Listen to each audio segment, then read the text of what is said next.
Shlomo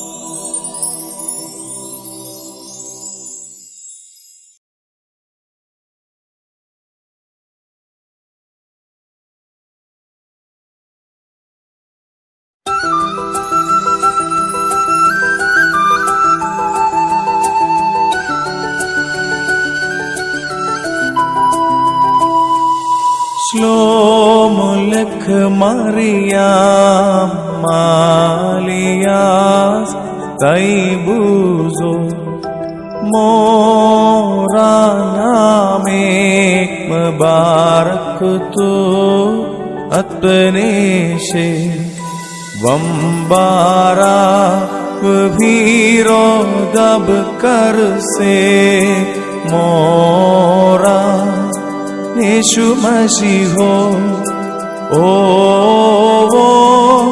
Mortu Mariam Besultoye Daloho Oilo Vayan Hatoye Hosho Vabkulayedo Vabsho Sodmo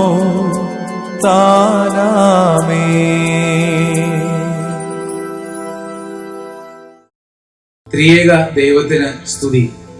കർത്താവിൽ പ്രിയരെ, Kuwait saint Gregorios Indian orthodox മഹാ ഇടവകയുടെ ആത്മീയ ജീവകാരുണ്യ പ്രസ്ഥാനമായ മാർ ബസേലിയോസ് മൂവ്മെന്റിന്റെ ആഭിമുഖ്യത്തിൽ വിശുദ്ധ 15 നോമ്പിനോട് അനുബന്ധിച്ച് വെർച്വൽ കൺവെൻഷൻ ക്രമീകരിച്ചിരിക്കുന്നു. പരിശുദ്ധ സഭയിൽ ആയിരിക്കുന്ന അഭിവന്യ പിതാക്കന്മാരും വന്യ വൈദിക ശ്രേഷ്ഠരും ഈ വിശുദ്ധ വചന ശുശ്രൂഷ നയിക്കുകയും ചെയ്യും. പ്രതിസന്ധിയുടെ ഈ കാലഘട്ടത്തിൽ വചന ശുശ്രൂഷ നാം ഏവരെയും പ്രത്യാശയിലേക്ക് നയിക്കുവാൻ തക്കവണ്ണം ഇടയാകട്ടെ. ഈ കൺവെൻഷന്റെ പിമ്പിൽ പ്രവർത്തിക്കുന്ന എല്ലാ സംഘാടകരെയും ദൈവകരങ്ങൾ സമർപ്പിക്കുന്നു. എല്ലാവരെയും ദൈവം അനുഗ്രഹിക്കട്ടെ. നിങ്ങളേവരെയും ക്രിസ്തു യേശുവിന്റെ നാമത്തിൽ ഈ വചന ശുശ്രൂഷയിലേക്ക് ഹാർദവുമായി സ്വാഗതം ചെയ്തുകൊള്ളുന്നു. പരിശുദ്ധ മാതാവിന്റെ മധ്യസ്ഥത നാം ഏവർക്കും കോട്ടയായിരിക്കട്ടെ എന്ന് പ്രാർത്ഥിക്കുകയും ചെയ്യുന്നു.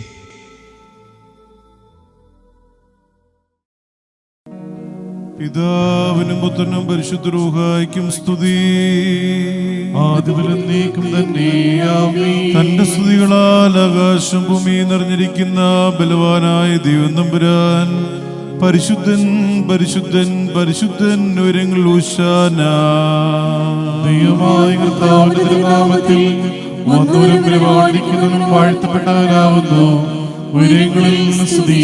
ദൈവമേ, നീ പരിശുദ്ധനാകുന്നു. ബലവാനേ, നീ പരിശുദ്ധനാകുന്നു. മരണമില്ലാത്തവനെ, നീ പരിശുദ്ധനാകുന്നു. ഞങ്ങൾക്ക് വേണ്ടി ക്രൂശിക്കപ്പെട്ടവനെ, ഞങ്ങളോട് കരുണ ചെയ്യണമേ. ദൈവമേ, നീ പരിശുദ്ധനാകുന്നു. ബലവാനേ, നീ പരിശുദ്ധനാകുന്നു. മരണമില്ലാത്തവനെ, നീ പരിശുദ്ധനാകുന്നു. ഞങ്ങൾക്ക് വേണ്ടി ക്രൂശിക്കപ്പെട്ടവനെ, ഞങ്ങളോട് കരുണ ചെയ്യണമേ. ദൈവമേ, നീ പരിശുദ്ധനാകുന്നു. ബലവാനേ, നീ പരിശുദ്ധനാകുന്നു. മരണമില്ലാത്തവനെ, നീ പരിശുദ്ധനാകുന്നു. ഞങ്ങൾക്ക് വേണ്ടി ക്രൂശിക്കപ്പെട്ടവനെ, ഞങ്ങളോട് കരുണ ചെയ്യണമേ. കർത്താവേ, ഞങ്ങളോട് കരുണ ചെയ്യണമേ. ഞങ്ങളുടെ കർത്താവേ, കൃപയുണ്ടായി ഞങ്ങളോട് കരുണ ചെയ്യണമേ. ഞങ്ങളുടെ കർത്താവേ, ഞങ്ങളുടെ ശുശ്രൂഷയും നമസ്കാരവും കൈക്കൊണ്ട് ഞങ്ങളോട് കരുണ ചെയ്യണമേ. ദൈവമേ, നിനക്ക് സ്തുതി. സൃഷ്ടാവേ, നിനക്ക് സ്തുതി. പാപികളായ ഞങ്ങളോട് കരുണയുന്ന മിശിഹാ രാജാവേ, നിനക്ക് സ്തുതി. ബാറക്കുമോ. സ്വർഗ്ഗസ്ഥനായ ഞങ്ങളുടെ പിതാവേ, നിന്റെ തിരുനാമം പരിശുദ്ധമാക്കപ്പെടണമേ. നിന്റെ രാജ്യം വരണമേ. നിന്റെ ഇഷ്ടം സ്വർഗ്ഗത്തിലെ പോലെ ഭൂമിയിലുമാകണമേ. ഞങ്ങൾക്ക് ആവശ്യമുള്ള അപ്പം എന്ന് ഞങ്ങൾക്ക് തരണമേ. ഞങ്ങളുടെ കടക്കാരോട് ഞങ്ങൾ ക്ഷമിച്ചതുപോലെ ഞങ്ങളുടെ കടങ്ങളും പാപങ്ങളും ഞങ്ങളോട് ക്ഷമിക്കണമേ. പരീക്ഷയിലേക്ക് ഞങ്ങളെ പ്രവേശിപ്പിക്കണമേ. പിന്നെയോ ദുഷ്ടൻ ഞങ്ങളെ രക്ഷിച്ചുകൊള്ളണമേ. എന്തുകൊണ്ടെന്നാൽ രാജ്യവും ശക്തിയും മഹത്വവും എന്നേക്ക് നിനക്കുള്ളതാകുന്നു. ആമേൻ. കൃപ നിറഞ്ഞ മറിയമേ, നിനക്ക് സമാധാനം. നമ്മുടെ കർത്താവ് നിന്നോടുകൂടി സ്ത്രീകൾ നീ വാഴ്ത്തപ്പെട്ടവളാകുന്നു. നിന്റെ ഉദരഫലമായ നമ്മുടെ കർത്താവായ യേശുമിശിഹാ വാഴ്ത്തപ്പെട്ടവനാകുന്നു. ശുദ്ധമുള്ള കന്യവർത്ത മറിയമേ, തമ്പുരാന്റെ അമ്മേ, പാപികളായ ഞങ്ങൾക്ക് വേണ്ടി ഇപ്പോഴും എപ്പോഴും ഞങ്ങളുടെ മരണസമയത്തും ദൈവം തമ്പുരാനോട് അപേക്ഷിക്കണമേ. ആമേൻ.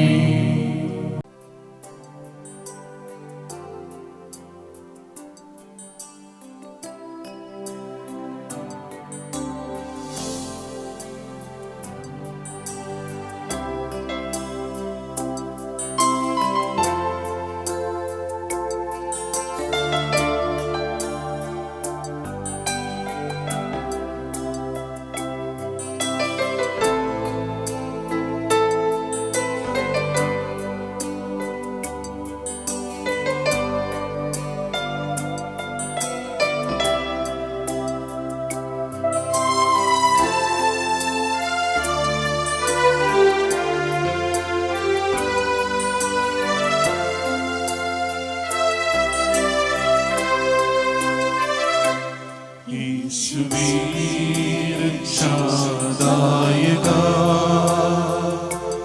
നിന്റെ സന്നിധി വരുന്നു. എന്റെ പാപഭാരവുമാ വല്ലഭായികൂ രക്ഷയേ. എന്റെ പാപഭാരവുമാ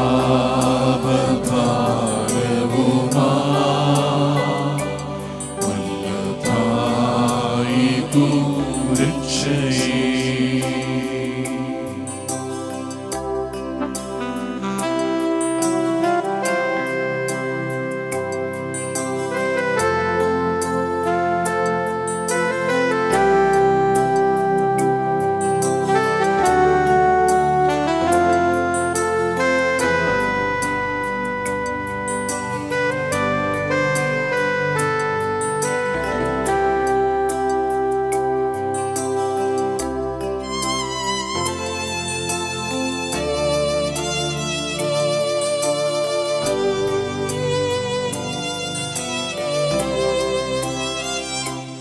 ഉന്നതി വെടിഞ്ഞവനേ,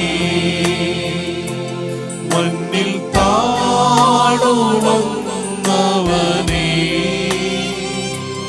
ഉന്നതി വെടിഞ്ഞവനേ, മണ്ണിൽ താഴുവന്നവനേ.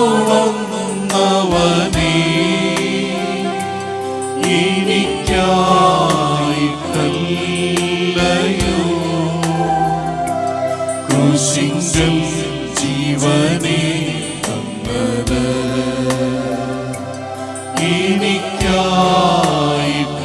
എനിക്കായിട്ടല്ലയോ ക്രൂശിങ്കൽ ജീവനെ തന്നത്. യേശുവേ രക്ഷാദായക, നിന്റെ സന്നിധി വരുന്നു. എന്റെ പാപഭാരവുമാ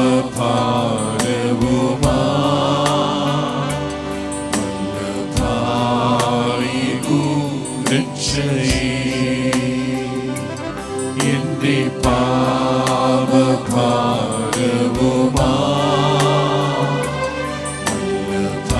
വല്ലഭായികൂ രക്ഷയേ.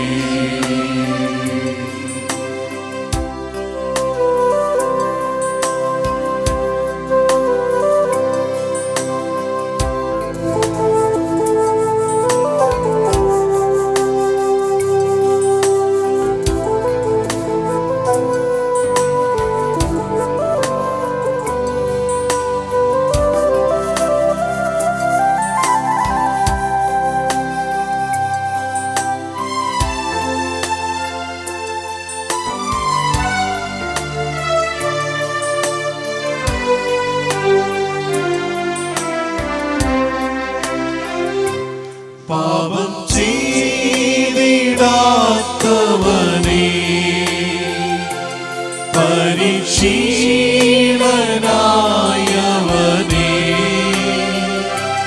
പാപം ചെയ്തിടാത്തവനേ,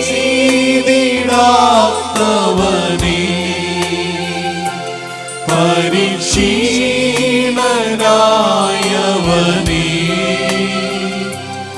എനിക്കായിട്ടല്ലയോ ക്രൂശിങ്കൽ ദാഹിച്ചു വീണത്, എനിക്കായിട്ടല്ലയോ ക്രൂശിങ്കൽ ദാഹിച്ചു വീണത്. യേശുവേ രക്ഷാദായക, നിന്റെ സന്നിധി വരുന്നു, എന്റെ പാപഭാരവുമാ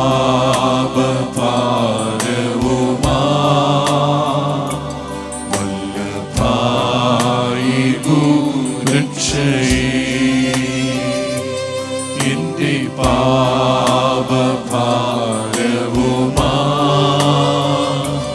വല്ലഭായി രക്ഷയേ.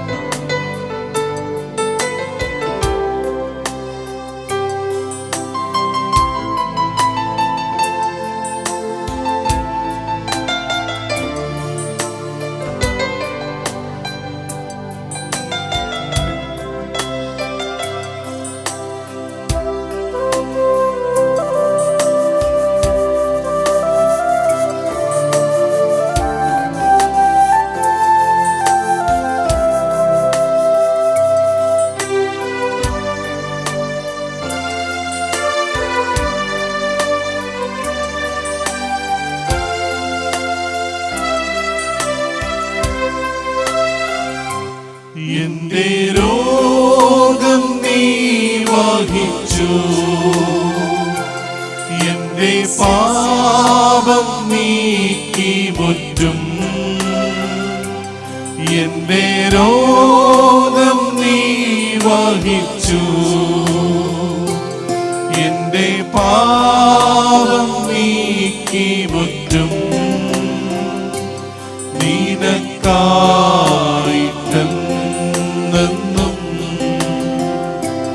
ഞാനിനി ജീവിക്കും നിശ്ചയം,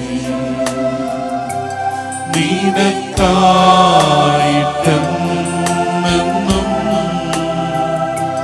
ഞാനിനി ജീവിക്കും നിശ്ചയം. യേശുവേ രക്ഷാദായക, നിന്റെ സന്നിധി വരുന്നു, എന്റെ പാപഭാരവുമാ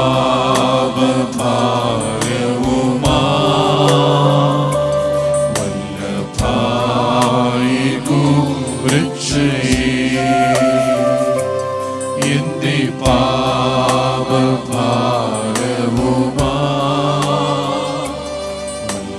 വല്ലഭായി രക്ഷയേ.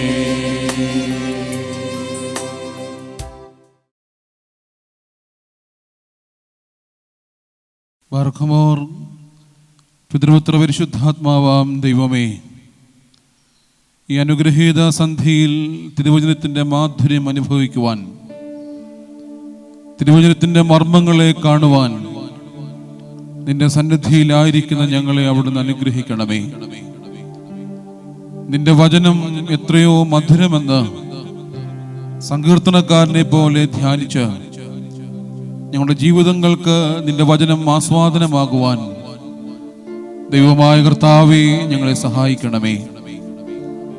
വചനം സംസാരിക്കുന്ന അഭിഷിക്തരെ അനുഗ്രഹിക്കണമേ. വചനം കേൾക്കുവാൻ ഹൃദയം തുറന്നു വച്ചിരിക്കുന്ന നിന്റെ മക്കളെ അവിടുന്ന് വാഴ്ത്തണമേ.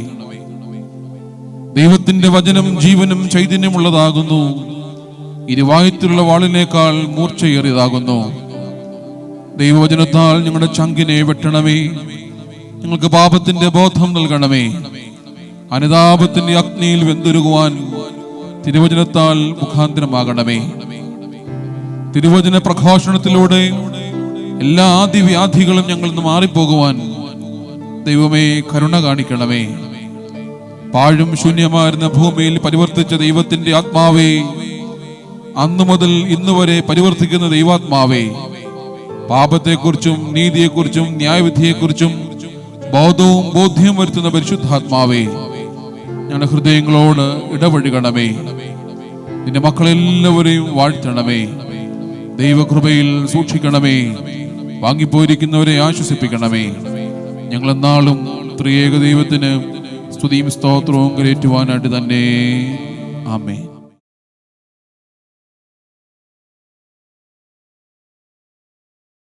ത്രിയേക ദൈവനാമം മഹത്വപ്പെടട്ടെ. ബഹുമാനപ്പെട്ട വൈദികരെ, കർത്താവിനാൽ അനുഗ്രഹിക്കപ്പെട്ടവരെ, പരിശുദ്ധ ദൈവമാതാവിൻ്റെ വാങ്ങിപ്പ് പെരുന്നാളിനോടനുബന്ധിച്ചുള്ള നോമ്പിൻ്റെ ഈ കാലയളവിൽ നിങ്ങളോട് ചേർന്ന് അല്പസമയം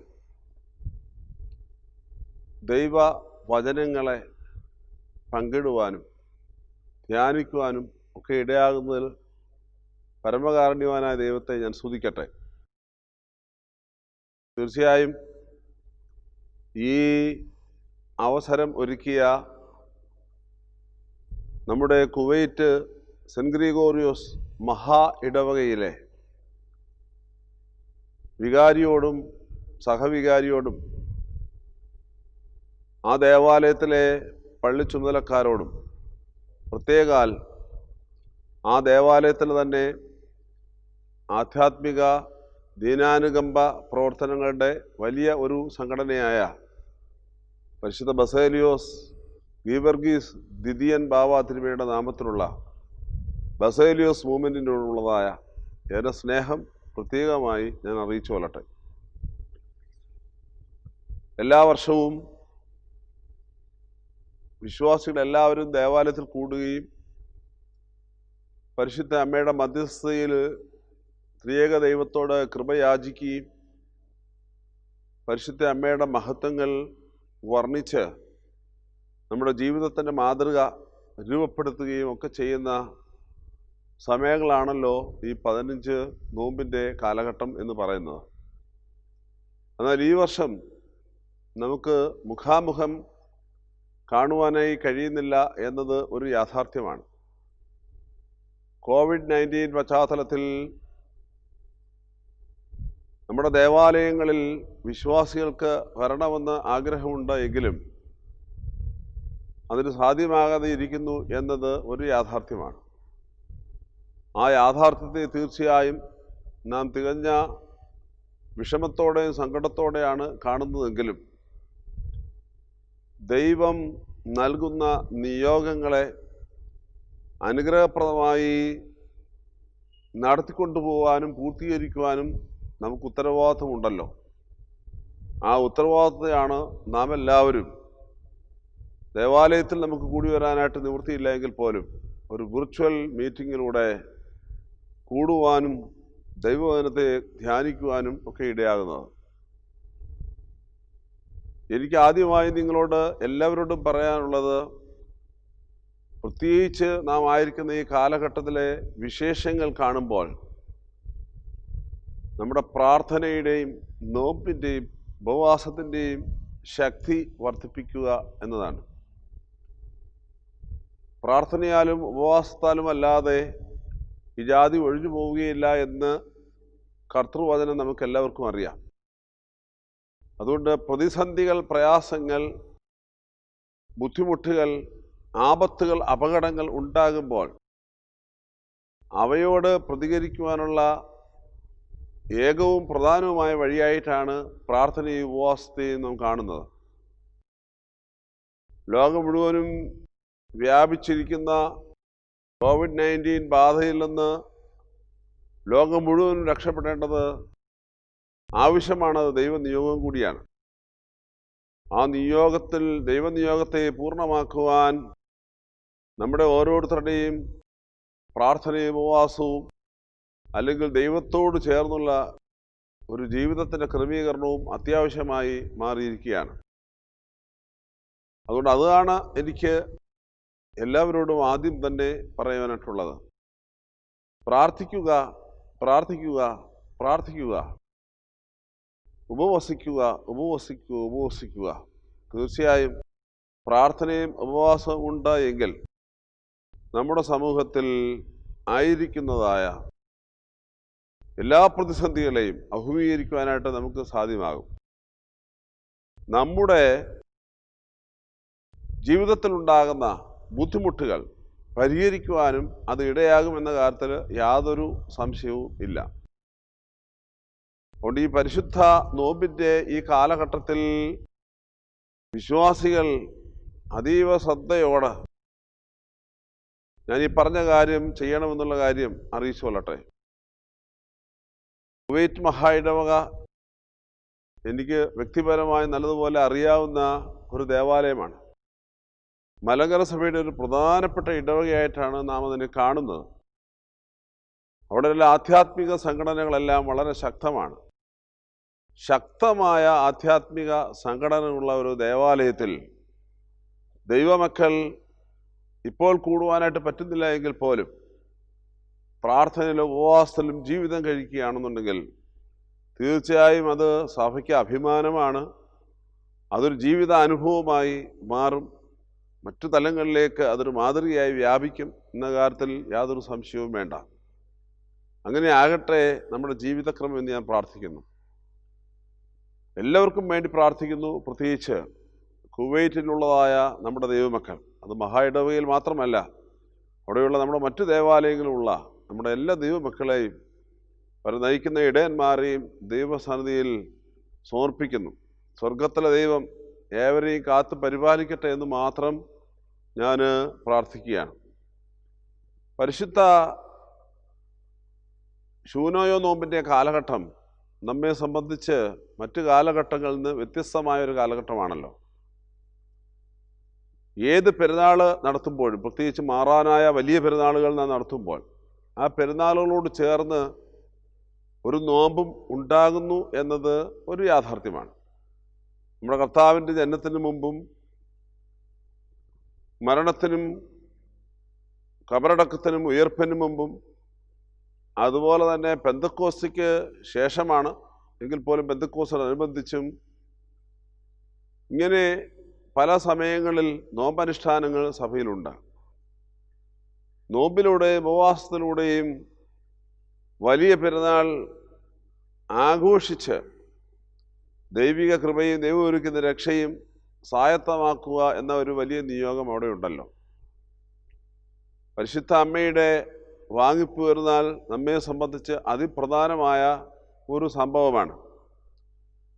ക്രൈസ്തവ സഭയുടെ ചരിത്രത്തിൽ ഏകദേശം 4-ാം നൂറ്റാണ്ട് മുതലെങ്കിലും പരിശുദ്ധ അമ്മയുടെ വാങ്ങിപ്പ് ഒരു വലിയ പെരുന്നാളായിട്ട് സഭ ആഘോഷിച്ചു വരുന്നു എന്ന് ചരിത്ര പുസ്തകങ്ങൾ വായിക്കുമ്പോൾ മനസ്സിലാകുന്നുണ്ട്. അതിന് മുന്നമേ നടന്നിട്ടുണ്ടോ ഇല്ലയോ എന്നുള്ളത് വ്യക്തമല്ല. നടന്നു കാണുമെന്നാണ് ഞാൻ കരുതുന്നത്.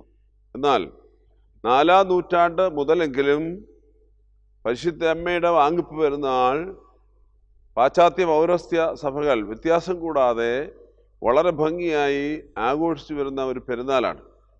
കാരണം ലോകരക്ഷയ്ക്ക് വേണ്ടി ഭൂമിയിലേക്ക് ഇറങ്ങി വന്ന് ജാതം ചെയ്ത രക്ഷകനായ ക്രിസ്തുവിൻ്റെ അമ്മ, മനുഷ്യാവതാരം ചെയ്ത ദൈവത്തിൻ്റെ മാതാവ് എന്ന നിലയിൽ പരിശുദ്ധ അമ്മയെ നാം കാണുമ്പോൾ ഈ അമ്മയുടെ ഏത് പെരുന്നാളും അനുഗ്രഹത്തോടെ ആഘോഷിക്കണമെന്നതാണ് നമ്മുടെ പ്രധാനപ്പെട്ട ചിന്ത.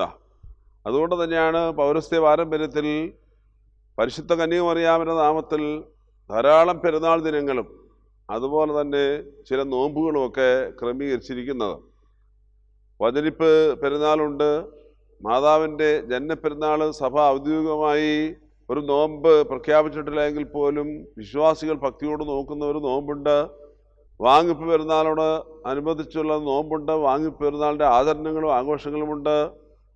വിത്തുകൾക്ക് വേണ്ടിയും കതിരുകൾക്ക് വേണ്ടിയും മുന്തിരിക്ക് വേണ്ടിയുമുള്ള പെരുന്നാളുകളുണ്ട്. മാതാവിൻ്റെ പുകഴ്ച പെരുന്നാളുണ്ട്. ഇങ്ങനെ ഒരു നീണ്ട പട്ടിക പരിശുദ്ധ ദൈവമാതാവുമായി ബന്ധപ്പെട്ട് സഭാജീവിതത്തിൽ ഉണ്ട് എന്ന് നമുക്ക് നല്ലതുപോലെ അറിയാം. അതിൽ ഏറ്റവും പ്രധാനപ്പെട്ടതാണല്ലോ നാം ഇപ്പോൾ അനുഷ്ഠിക്കുന്ന 15 നോമ്പ് അല്ലെങ്കിൽ ശൂനോയോ നോമ്പ്, പരിശുദ്ധ ദൈവമാതാവിൻ്റെ വാങ്ങിപ്പ് പെരുന്നാളോടുകൂടി ആചരിച്ച് നാം വരുന്നത്. ഇവിടെ ഒരു പ്രത്യേക ലക്ഷ്യമുണ്ട്. ഏത് കാര്യം ചെയ്യുമ്പോഴും അതിൻ്റേതായ ഒരു ലക്ഷ്യമുണ്ടല്ലോ.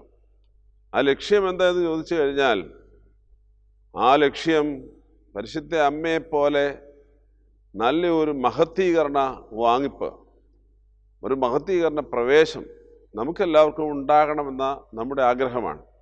തീർച്ചയായും നാം ഈ ഭൂമിയിൽ ജീവിക്കുമ്പോൾ ഏതെങ്കിലും ഒരു സമയത്ത് ഈ ഭൂമിയിൽ നിന്ന് ശരീരപ്രകാരം മാറിപ്പോകേണ്ട ഒരു യാഥാർത്ഥ്യമുണ്ട്. ആ യാഥാർത്ഥ്യത്തെ മനസ്സിലാക്കുമ്പോൾ ആ മാറ്റപ്പെടൽ അത് അനുഗ്രഹപൂർണമാകണം, പുതുജീവനിലേക്കാകണം എന്ന് നാം ഉറച്ച് വിശ്വസിക്കുന്നു. നാം ലോകചരിത്രത്തിൽ നോക്കുമ്പോൾ, പ്രത്യേകിച്ച് സഭാചരിത്രത്തിൽ നോക്കുമ്പോൾ, അനുഗ്രഹപൂർണമായ ഈ ഭൂമിയിലെ ജീവിതാവസാനം സ്വായത്തമാക്കിയ ഒരു വ്യക്തിത്വമാണ് പരിശുദ്ധ കന്യകമറിയം അമ്മ എന്നത് വളരെ വ്യക്തമാണ്. പരിശുദ്ധ അമ്മയുടെ വാങ്ങിപ്പിനെ കുറിച്ച് വിശുദ്ധ വേദപുസ്തകത്തിൽ കാര്യമായി രേഖപ്പെടുത്തിയിട്ടില്ല. എന്നാൽ ആദിമ നൂറ്റാണ്ടുകളിൽ രൂപപ്പെട്ടു വന്നതായ അപ്പോക്രിഫ ഗ്രന്ഥങ്ങളിൽ പരിശുദ്ധ കന്യകമറിയം വാങ്ങിപ്പോയ സംഭവത്തെക്കുറിച്ച് വിവരിക്കുന്നുണ്ട്. വാങ്ങിപ്പിൻ്റെ സമയത്ത് ശിഷ്യന്മാർ സുവിശേഷവും പ്രേക്ഷിത പ്രവർത്തനവുമായി ലോകത്തിൻ്റെ വിവിധ സ്ഥലങ്ങളിലായിരുന്നുവെന്നും മാതാവിൻ്റെ വാങ്ങിപ്പിൻ്റെ സമയത്ത് അവർ ലോകത്തിൻ്റെ വിവിധ ഭാഗങ്ങളിൽ നിന്ന് ഓടിയെത്തിയെന്നും പരിശുദ്ധനായ മാർത്തോമാ ശ്ലീഹ ഇന്ത്യയിൽ നിന്ന് പരിശുദ്ധ മാതാവിൻ്റെ വാങ്ങിപ്പിന് സാക്ഷ്യത്തിനായി പോയി എന്നും, എന്നാൽ അദ്ദേഹം അവിടെ ചെല്ലുന്നതിന് മുമ്പ് തന്നെ പരിശുദ്ധ അമ്മയുടെ ശരീരം എടുക്കപ്പെട്ടു എന്നും രേഖപ്പെടുത്തിയിട്ടുണ്ട്. എടുക്കപ്പെട്ട ശരീരത്തെ പരിശുദ്ധ മാർത്തോമാ ശ്ലീഹ കാണുകയും ആ കണ്ടു എന്ന ഉറപ്പിനു വേണ്ടി പരിശുദ്ധ മാതാവിൻ്റെ സൂനോറോ അദ്ദേഹത്തിന് എറിഞ്ഞുകൊടുത്തു എന്ന ഒരു പാരമ്പര്യവും പറയുന്നുണ്ട്. ഞാനിത് എടുത്ത് പറയുന്നതിൻ്റെ പ്രധാനപ്പെട്ട കാരണം, പരിശുദ്ധ കന്യകമറിയം സ്വർഗത്തിലേക്ക് എടുക്കപ്പെട്ടു എന്ന ഒരു വിശ്വാസം സഭയിൽ ഉണ്ട്. അതിന് ഔദ്യോഗികമായി സഭ അതിനെ പ്രഖ്യാപിച്ചിട്ടില്ല എങ്കിൽ പോലും അങ്ങനൊരു വിശ്വാസം സഭയിലുണ്ട്. നാം പാടാറുണ്ടല്ലോ, ബേദലഹേമിൽ കല്ലിൻ ഗുഹ തന്നിൽ ലോകത്തിൻ പതിയെ പെറ്റവളെ ഗുണവിള നിലമേ ശാശ്വത കന്യേ ഭാഗ്യവതി ഉടലോളം പരമാർന്നവളെ എന്മാതാവേ അറിയാമേ ഓർക്കണമേ ഞങ്ങളെ എന്നാൾ. പാട്ടറിയാവുന്നവര് നല്ലതുപോലെ പാടിയാൽ മതിയാവും. ഞാൻ ഈ പാടിയത് ഉടലോടെ സ്വർഗത്തിലേക്ക് എടുക്കപ്പെട്ട പരിശുദ്ധ കന്യകമറിയാമെന്ന് നാം എടുത്ത് പറയുന്നുണ്ട്. നമ്മുടെ പാരമ്പര്യത്തിലും നമ്മുടെ വിശ്വാസത്തിലും ഡോർമീഷൻ ഓഫ് മേരി അല്ലെങ്കിൽ മൈഗ്രേഷൻ ഓഫ് മേരി എന്ന വാക്കാണ് കൂടുതലായിട്ട് നാം ഉപയോഗിച്ച് കാണുന്നത്. മാതാവിൻ്റെ ഉറക്കം അല്ലെങ്കിൽ മാതാവിൻ്റെ വാങ്ങിപ്പ്, ഈ വാക്കാണ് കൂടുതൽ നാം ഉപയോഗിക്കുന്നത്. വാങ്ങിപ്പ് എന്ന് പറഞ്ഞാൽ ഒരു തലത്തിൽ നിന്നും മറ്റൊരു തലത്തിലേക്ക് സജീവമായി പ്രവേശിക്കുക എന്നാണ്. ഒരു ക്രിസ്ത്യാനിയുടെ ജീവിതത്തിൻ്റെ അഭിലാഷം അതാണ്.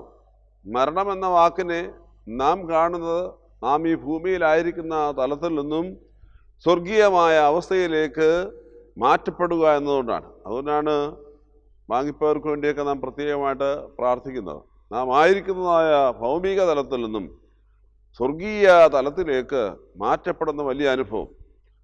ഒരു ശരീരത്തിൽ നിന്ന് ആ ശരീരത്തിന് രൂപാന്തരം പ്രാപിച്ചുകൊണ്ട് മറ്റൊരു തലത്തിലേക്ക് പ്രവേശിക്കുക എന്നൊരർത്ഥം ഉണ്ട്. വാങ്ങിപ്പോകുന്ന പുരുഷന്മാരെ ശവസംസ്കാരം നടത്തുമ്പോൾ അവിടെ വായിക്കുന്ന വിശുദ്ധ വേദഭാഗം പരിശുദ്ധനായ പൗലോസ് ശ്ലീഹ കൊരിന്ത്യർക്ക് 1 ലേഖനം 15-ാം അധ്യായത്തിൽ നിന്നാണല്ലോ.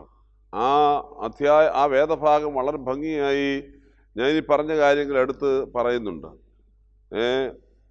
ശരീരത്തിൻ്റെ വിവിധ തരത്തിലുള്ള അവസ്ഥകളെക്കുറിച്ചാണ് പറഞ്ഞത്. രൂപാന്തരം പ്രാപിക്കുന്ന അനുഭവത്തിലേക്ക് പ്രവേശിക്കുന്ന ഒരു വ്യക്തിത്വമായി ഒരു നല്ല ക്രിസ്ത്യാനി മാറും എന്നാണ് നാം ഉറച്ച് വിശ്വസിക്കുന്നത്. ആ വിശ്വാസത്തിന് പ്രധാന കാരണമായി നാം കാണുന്നത് നമ്മുടെ അമ്മയുടെ വാങ്ങിപ്പ് പെരുന്നാളാണ്. പരിശുദ്ധ കന്യകമറിയാം അമ്മയുടെ വാങ്ങിപ്പ് പെരുന്നാളാകുന്നു എന്നുള്ളത് ഞാൻ ഈ സമയത്ത് പ്രത്യേകമായി ഓർപ്പിച്ചു കൊള്ളട്ടെ. അതുകൊണ്ട് നമുക്ക് നമ്മുടെ ലക്ഷ്യം എന്താണെന്ന് ചോദിച്ചു കഴിഞ്ഞാൽ, പരിശുദ്ധ കന്യകമറിയാം അമ്മ ദൈവസന്നിധിയിലേക്ക് വാങ്ങിപ്പോയതുപോലെ ഭാഗ്യകരവും അനുഗ്രഹകരമായ ഒരു വാങ്ങിപ്പ് നമുക്കെല്ലാവർക്കും ഉണ്ടാകണമെന്ന ആഗ്രഹമാണ് ഇവിടെ ഒരു ലക്ഷ്യമായിട്ട് നാം വെക്കുന്നത്. ആ ലക്ഷ്യത്തിലേക്ക് എത്തിച്ചേരുക എന്നത് എല്ലാവർക്കും ലഭിക്കേണ്ട ഒരു നിയോഗമാണ്. ആ നിയോഗത്തെ സ്വീകരിച്ച് പ്രാർത്ഥനാപൂർവം പരിശുദ്ധ അമ്മയെപ്പോലെ നോമ്പിലും ഉപവാസത്തിലും പ്രാർത്ഥനയിലും ക്രിസ്തുവിനോടുള്ള ബന്ധത്തിലും ജീവിക്കുക എന്നത് വളരെ പ്രധാനപ്പെട്ട ഒരു കാര്യമാണ്. ഞാൻ അധികമായി ആ വിഷയം സംസാരിക്കുവാനായിട്ട് ഞാൻ ആഗ്രഹിക്കുന്നില്ല. ഞാൻ പരിശുദ്ധ കന്യകമറിയാം അമ്മയുടെ ഈ വാങ്ങിപ്പെരുന്നാളുമായി ബന്ധപ്പെട്ട് ഒരു വിശുദ്ധ വേദഭാഗം നിങ്ങൾ മുമ്പാകെ സമർപ്പിക്കാനായിട്ട് ആഗ്രഹിക്കുകയാണ്. വളരെ പരിചയമുള്ള ഒരു വേദഭാഗമാണ് അത്. 45-ാം സങ്കീർത്തനമാണ്. 45-ാം സങ്കീർത്തനം അതിൻ്റെ ആദ്യം മുതൽ വായിക്കുന്നത് നല്ലതായിരിക്കും. പക്ഷേ സമയത്തിൻ്റെ ലഭ്യതക്കുറവ് മൂലം ഞാൻ 1-2 വേദഭാഗങ്ങൾ മാത്രം വായിച്ച് അങ്ങ് അവസാനിപ്പിച്ചു കൊള്ളാം. 45-ാം സങ്കീർത്തനം അതിൻ്റെ 1-ാം വാക്യത്തിൽ, എൻ്റെ ഹൃദയം ശുഭവചനത്താൽ കവിയുന്നു, എൻ്റെ കൃതി രാജാവിന് വേണ്ടിയുള്ളത് എന്ന് ഞാൻ പറയുന്നു, എൻ്റെ നാവ് സമർത്ഥനായ ലേഖകൻ്റെ എഴുത്തുപോലാകുന്നു. അത് 1-ാമത്തെ വാക്യമാണ്. 2-ാമത്തെ വാക്യത്തിൽ ഒരു പുരുഷനെയാണ് വിളിക്കുന്നത്. നീ മനുഷ്യപുത്രന്മാരിൽ അതിസുന്ദരൻ, ലാവണ്യം നിന്റെ അധരങ്ങളിൽ പകർന്നിരിക്കുന്നു. പിന്നെ താഴോട്ടുള്ള വാക്യങ്ങൾ ആ പുരുഷനെ കുറിച്ചുള്ള കൂടുതൽ വർണ്ണനകളാണ്. എന്നാൽ ഒരു 9-10 വാക്യങ്ങളിലേക്ക് വരുമ്പോൾ, അല്ലെങ്കിൽ 9 മുതൽ 12-11 വരെയുള്ള വാക്യങ്ങളിലേക്ക് വരുമ്പോൾ പുരുഷനും സ്ത്രീയും തമ്മിലുള്ള ബന്ധത്തെ എടുത്ത് കാട്ടുന്നുണ്ട്. 12 മുതലുള്ള വാക്യങ്ങൾ വീണ്ടും താഴോട്ട് വായിക്കുമ്പോൾ സ്ത്രീയുടെ വർണ്ണനയാണ്. സ്ത്രീയെ വിളിച്ച് സ്ത്രീയെക്കുറിച്ച് വളരെ ഭംഗിയായി വർണ്ണിക്കുന്നു. ഞാൻ വളരെ ചുരുക്കമായി പറഞ്ഞു എന്ന് മാത്രമേ ഉള്ളൂ.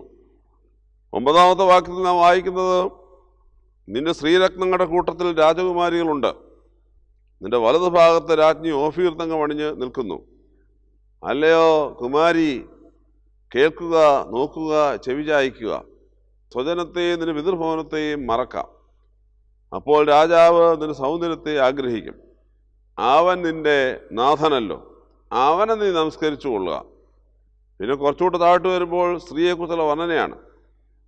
അന്തഃപുരത്തിലെ രാജകുമാരി ശോഭ പരിപൂർണയാകുന്നു, അവളുടെ വസ്ത്രം പൊൻകസവ് കൊണ്ടുള്ളത്, അവളെ ചിത്രത്തയിലുള്ള വസ്ത്രം ധരിപ്പിച്ച് രാജസന്നിധിയിൽ കൊണ്ടുവരും. പിന്നെ താഴോട്ട് കൂടുതൽ വർണ്ണനകളാണ് പോകുന്നത്. ഞാൻ മുഴുവൻ ഭാഗവും വായിക്കുവാനായിട്ട് ഇപ്പോൾ ആഗ്രഹിക്കുന്നില്ല. തീർച്ചയായും എന്നെ കേൾക്കുന്ന ദൈവമക്കൾ ഈ സങ്കീർത്തന ഭാഗം എടുത്ത് വായിക്കുന്നത് നല്ലതായിരിക്കും. ഈ സങ്കീർത്തനത്തിൻ്റെ പ്രത്യേകത എന്ത് എന്ന് നിങ്ങൾക്ക് നല്ലതുപോലെ അറിയാം. ഞാനത് പ്രത്യേകിച്ച് എടുത്ത് പറയേണ്ട കാര്യമില്ല. നമ്മുടെ ആരാധനയിൽ ഏറ്റവും കൂടുതൽ സമയം ഉപയോഗിക്കുന്ന ഒരു സങ്കീർത്തന ഭാഗമാണ് ഇത്. ഒരു ആരാധനയിൽ പോലും വിട്ടുകളയാതെ ഉപയോഗിക്കുന്ന ഒരു സങ്കീർത്തന ഭാഗം ഇതിനകത്തുണ്ട്. ഇതിൻ്റെ 9 മുതൽ 12 വരെയുള്ള ഭാഗങ്ങൾ നാം പാടാറുണ്ടല്ലോ. നിന്നാൾ സ്തുതിയോട് രാജമകൾ, നിൻ ബലമായ രാജഭാമിനിയും, നിന്നഴകരജൻ മോഹിപ്പാൻ നിൻ ജനമോർക്കായിക പ്രതിരവും. പാട്ടായിട്ടല്ല ഞാൻ ഇപ്പോൾ പറഞ്ഞത്, അത് പാട്ടായിട്ട് കുക്കുലിയനായിട്ട് നാം പാടുന്നതായ ഒരു പാട്ടാണ്. ഇത് നമ്മുടെ സന്ധ്യ നമസ്കാരം നടത്തുമ്പോഴും പ്രഭാത നമസ്കാരം നടത്തുമ്പോഴും ഒരു വിവാഹ കൂദാശ നടത്തുമ്പോഴും ഏത് കൂദാശകൾ നടത്തുമ്പോഴും വിശുദ്ധ കുർബാനയിലും എല്ലാം ഈ സങ്കീർത്തന ഭാഗം ഉച്ചരിക്കാതെ നാം പോകാറില്ല. അത് വളരെ പ്രധാനപ്പെട്ട ഒരു കാര്യമാണ്. അവിടെ 3 പേരെ ഒരുമിച്ച് നിർത്തുകയാണ്. 3 പേരെ ഒരുമിച്ച് നിർത്തുന്ന ഒരു സങ്കീർത്തന ഭാഗമാണ്. 1 നമ്മുടെ കർത്താവ്, 2 കർത്താവിൻ്റെ ശരീരവും മണവാട്ടിയുമായ സഭ, 3 കർത്താവിൻ്റെ അമ്മയായി ഈ ഭൂമിയിൽ ദൈവം തിരഞ്ഞെടുത്ത പരിശുദ്ധ കന്യകമറിയാം അമ്മ. ഈ 3 പേരെയും ഒരുമിച്ച് നിർത്തിക്കൊണ്ട് നമ്മുടെ ആരാധനയിൽ മുന്നോട്ട് പോകാനുള്ള ഒരു അവസരമാണ് ഈ സങ്കീർത്തന ഭാഗം വിശുദ്ധ ആരാധനയിലൂടെ നാം ഉപയോഗിക്കുന്ന വഴി സംഭവിക്കുന്നത്. കർത്താവും കർത്താവിൻ്റെ അമ്മയും കർത്താവിൻ്റെ ശരീരവും കർത്താവിൻ്റെ മണവാട്ടിയുമാകുന്ന സഭയും. സഭ എന്ന് ഉദ്ദേശിക്കുമ്പോൾ അവിടെ നാം എല്ലാവരും ഉണ്ടല്ലോ. നാം എല്ലാവരും സഭയുടെ ഭാഗമാണ്. നാമും നമുക്ക് മുന്നേ ഉള്ളവരും നമുക്ക് പിന്നാലെ വരുന്നവരും സഭയുടെ ഭാഗമായി നിലനിൽക്കുകയാണ്. ഒരു സമൂലത അവിടെ നാം കാണുന്നുണ്ട്, ഒരു സമഗ്രത അവിടെ നാം കാണുന്നുണ്ട്. കർത്താവും സൃഷ്ടപ്രപഞ്ചവും സഭയോട് ചേർന്ന് നിൽക്കുന്ന ഒരു വലിയ സമഗ്രത നാം അവിടെ കാണുന്നുണ്ട്. അതുകൊണ്ട് ഈ വേദഭാഗത്തിൽ പരിശുദ്ധ മാതാവ് ഒളിഞ്ഞു നിൽക്കുന്നു, നമ്മുടെ കർത്താവ് ഒളിഞ്ഞു നിൽക്കുന്നു, കർത്താവിൻ്റെ ശരീരമാകുന്ന മണവാട്ടിയാകുന്ന സഭയും ഒളിഞ്ഞു നിൽക്കുകയാണ്. ഒളിഞ്ഞു നിൽക്കുന്ന സത്യങ്ങളെ വെളിച്ചത്തിലേക്ക് കൊണ്ടുവരിക എന്ന ഒരു യാഥാർത്ഥ്യമുണ്ടല്ലോ. ആ യാഥാർത്ഥ്യത്തിലാണ് നാം ഈ വിശുദ്ധ വേദഭാഗത്തെ വ്യാഖ്യാനിക്കുന്ന വഴി നാം എത്തിച്ചേരുന്നത്. ഇവിടെ വളരെ വ്യക്തമാണ്, പരിശുദ്ധ കന്യകമറിയാമിനെ ഓർക്കുന്നതായ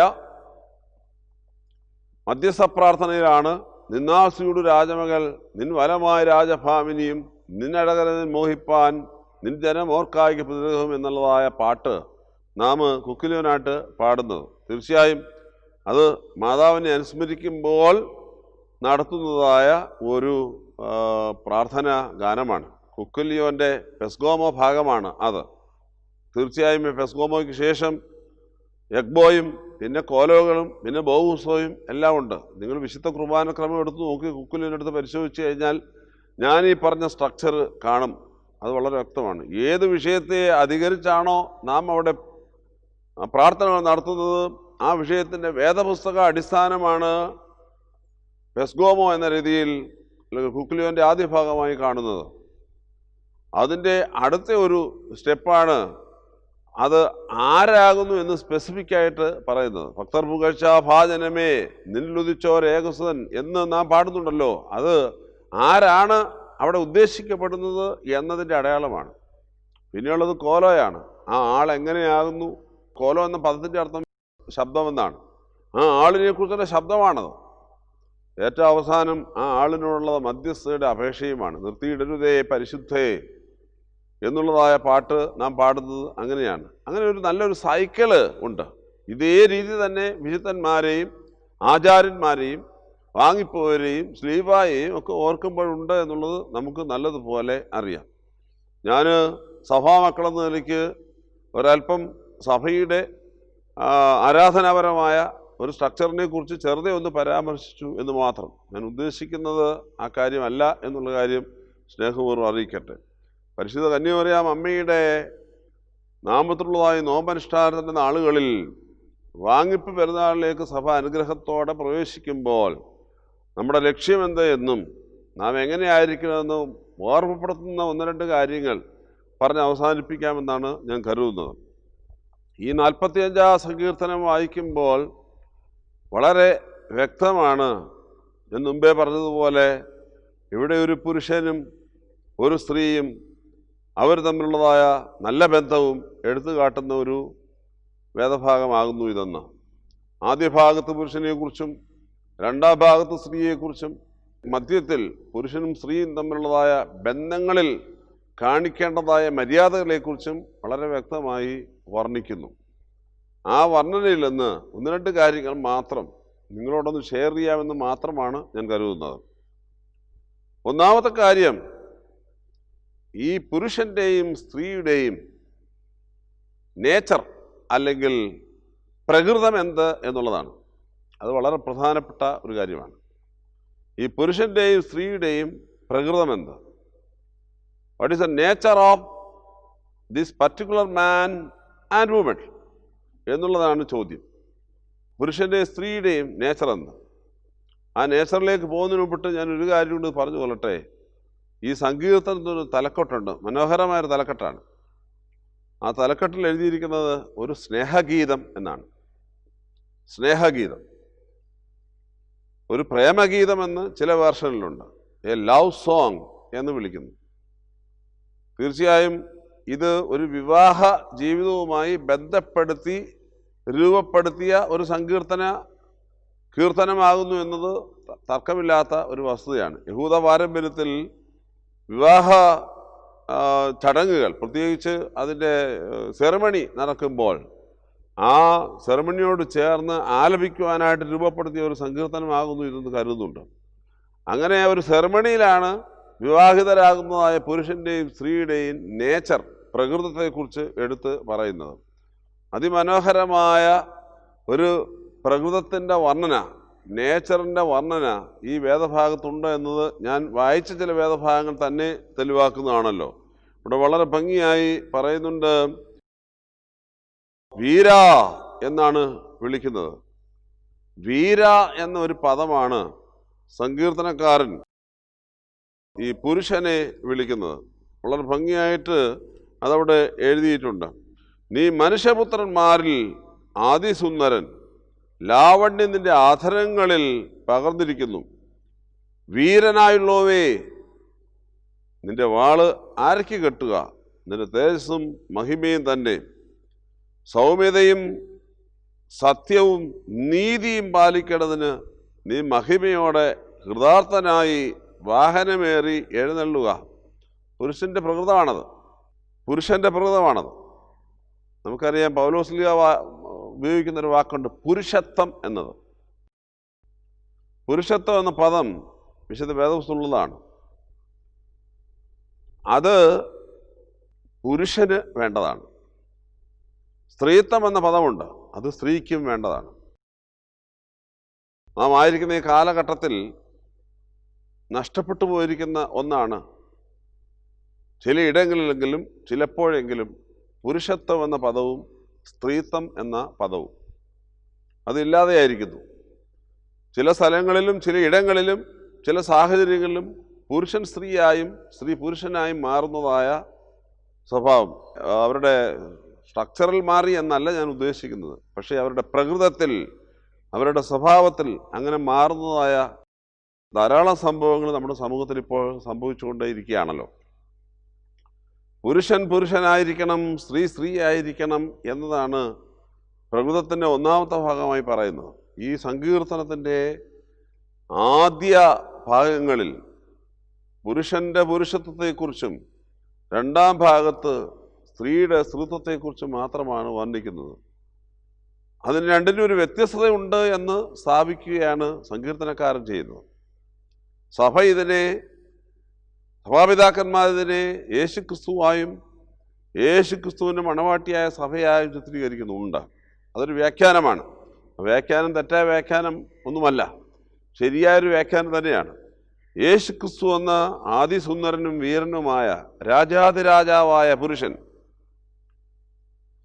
സഭയെന്ന ആദിസുന്ദരിയും മനോഹര രൂപണിയും രാജകുമാരിയുമായിരിക്കുന്ന സ്ത്രീ, അത് നല്ലൊരു വർണ്ണനയാണ്. അത് നമ്മുടെ സഭാജീവിതത്തിലായാലും കുടുംബജീവിതത്തിലായാലും ഈ വർണ്ണന പ്രയോജനം ചെയ്യുമെന്നാണ് ഞാൻ കരുതുന്നത്. എങ്ങനെ പ്രയോജനം ചെയ്യണം? നമ്മളെ വിളിച്ചിരിക്കുന്ന വിളിക്ക് അനുസരിച്ച് നമ്മുടെ പ്രകൃതത്തെ കാത്തു സൂക്ഷിക്കുക എന്നതാണ് അനുഗ്രഹത്തിന് കാരണം. പുരുഷൻ സ്ത്രീയാകാൻ പാടില്ല, സ്ത്രീ പുരുഷനാകാൻ പാടില്ല. അത് ദൈവത്തോടുള്ള നിന്ദയാണ്. അതുകൊണ്ട് തന്നെ ദൈവം നമ്മെ വിളിച്ചിരിക്കുന്ന നമ്മുടെ പ്രകൃതത്തെ നാം കാത്തു സൂക്ഷിച്ച് മുന്നോട്ട് പോകണം. പുരുഷൻ എങ്ങനെയായിരിക്കണം എന്നത് ഈ വേദഭാഗം വളരെ ഭംഗിയായിട്ടാണ് വിവരിക്കുന്നത്.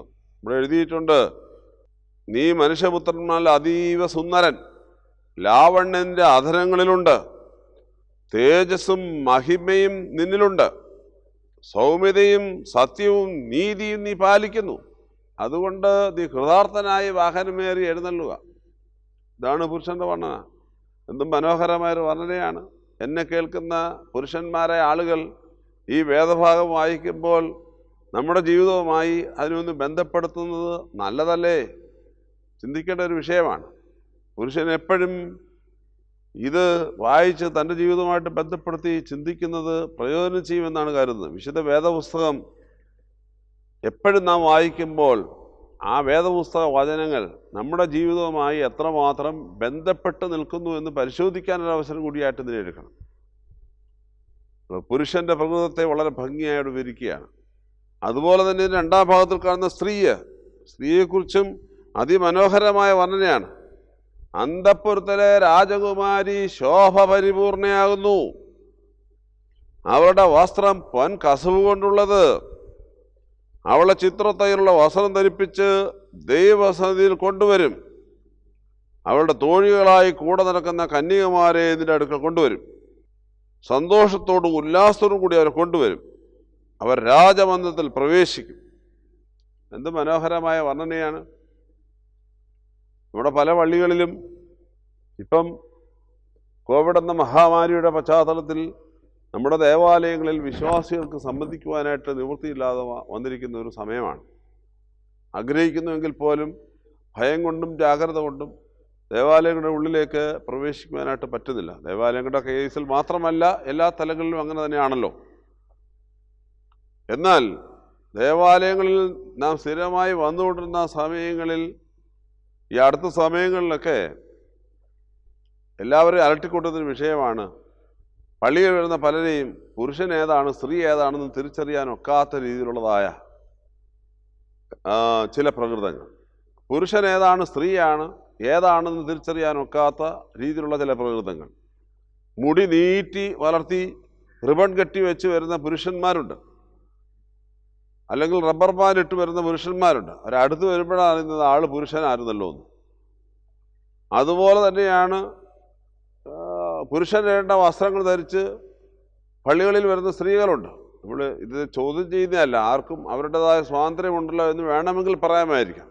പക്ഷേ വിശുദ്ധ വേദപുസ്തക അടിസ്ഥാനത്തിൽ ചിന്തിക്കുമ്പോൾ പുരുഷൻ പുരുഷനായും സ്ത്രീ സ്ത്രീയായും നിൽക്കണമെന്ന ഒരു ചിന്തയുണ്ട്. പരിശുദ്ധ കന്യാമറിയാമിൻ്റെ വാങ്ങിപ്പ് പെരുന്നാൾ നാം ആഘോഷിക്കുമ്പോൾ മാതാവിനുമായി ബന്ധപ്പെടുത്തിയുള്ളൊരു വേദഭാഗം ഉദ്ധരിക്കുമ്പോൾ അവിടെ നിന്ന് ലഭിക്കുന്ന ഒരു വ്യാഖ്യാനമായിട്ട് മാത്രം ഇതിനെ കണ്ടാൽ മതി.